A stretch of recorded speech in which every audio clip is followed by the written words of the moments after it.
defying death. Delta flight skids off runway, landing in snowstorm in New York City.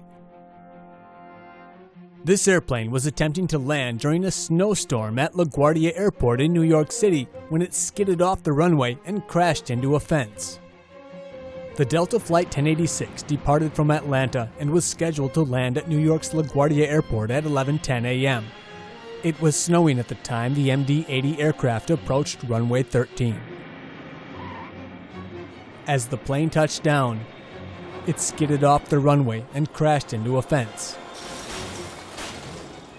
Passengers evacuated the aircraft from emergency exits and slides.